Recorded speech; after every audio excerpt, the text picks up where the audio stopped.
Jay, what to you was the biggest issue you guys had defensively tonight?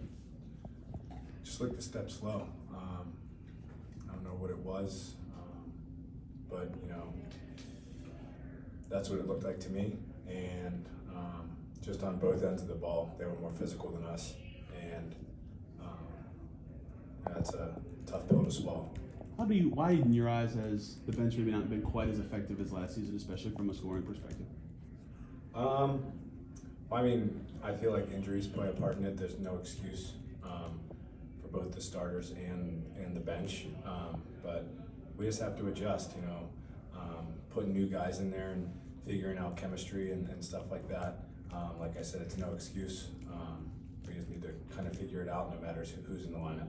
A game like this where you do feel like you're steps slow defensively, what can you do to get out of that in a game if that's even possible, if it's more pace on offense and adjustment, something like that? Just play harder.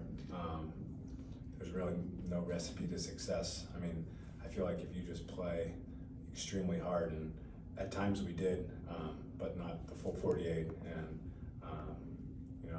an improved team like Detroit will make you pay for it.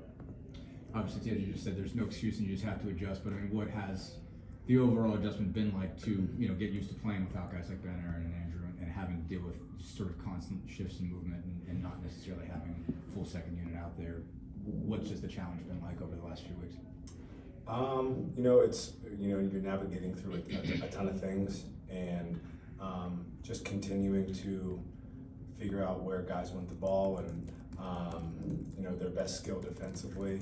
I know we're however many games in, but when guys are in the lineup, out the lineup, it's still challenging to find that chemistry if they're not in it all the time. So we just have to continue to find ways to make guys better.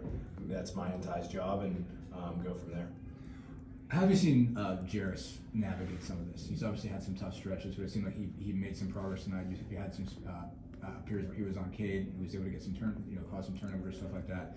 What have been, I guess, the individual challenges for him, and how have you seen him sort of rise up and kind of improve a little bit, especially in this game? Yeah, I think this is his first real year. His role was kind of in and out last year. Didn't really have an established one, but this year he has more of an established role, and I thought tonight was his best game of the season. His ability to defend, he has the capabilities of being an elite defender in this league, and he proved that tonight, and we've seen that from him. So it's about stringing multiple games like that together, and he will, and with him, it's tough, not having an established role and then coming in and trying to find your way and not overdo things. And I think he's done a great job of that, of coming in and finding out how we play in the second unit and finding his way. I think today he took a really big step on both ends. Thanks, guys. Thanks, TJ.